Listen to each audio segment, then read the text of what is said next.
Hello viewers, সবাইকে স্বাগত জানিয়ে শুরু করছি নতুন আরও একটি ভিডিও। আজকের এই পর্বে আমি দেখাবো কিভাবে Microsoft power point factory reset দিতে হয়, যার মাধ্যমে আপনি পাওয়ার পয়েন্ট রিলেটেড যে কোনো প্রবলেম খুব সহজেই সলভ করতে পারবেন।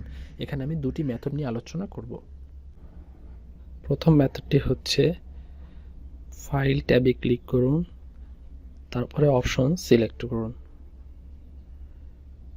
কাস্টমাইজ রিবন এটা সিলেক্ট করুন, তারপর হচ্ছে কাস্টমাইজেশন, এখানে রিসেট বাটন পেয়ে যাবেন, এটার উপর ক্লিক করুন, রিসেট অল কাস্টমাইজেশন এটার উপর ক্লিক করুন, তারপর হচ্ছে ইয়েস, ওকে।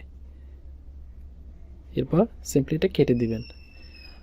দ্বিতীয় মেথডটি হচ্ছে সার্চ বারে লিখতে হবে রেজিস্ট্রি এডিটর, উপরে চলে এসেছে, এর উপর আমরা ক্লিক করছি। আপনার কাছে পারমিশন চাইতে পারে, আপনি পারমিশন দিয়ে দিবেন। তারপর হচ্ছে এইচ কি কারেন্ট ইউজার, এই ফোল্ডারটাকে এক্সপ্যান্ড করবেন, তারপর সফটওয়্যার ফোল্ডারটাকে এক্সপ্যান্ড করবেন। তারপর এখান থেকে আপনি সার্চ করবেন হচ্ছে মাইক্রোসফট, আমরা পেয়ে গেছি, এটাকে এক্সপ্যান্ড করছি। তারপরে সার্চ করবেন হচ্ছে অফিস, এই আমরা পেয়ে গেছি, এটাকে আমরা এক্সপ্যান্ড করলাম। তারপর 16 এটাকে এক্সপ্যান্ড করলাম।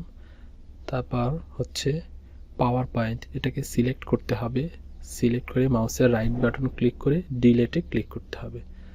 এখান থেকে আপনারা ইয়েস করে দিবেন।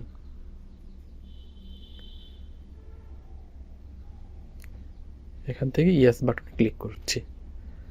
দুটি মেথড, এভাবে আপনারা খুব সহজেই মাইক্রোসফট পাওয়ার পয়েন্ট রিলেটেড যে কোনো প্রবলেম আপনারা সলভ করতে পারবেন এবং এটার মাধ্যমে ফ্যাক্টরি রিসেট হয়ে যাবে Microsoft PowerPoint. Thank you ভিডিওটি দেখার জন্য।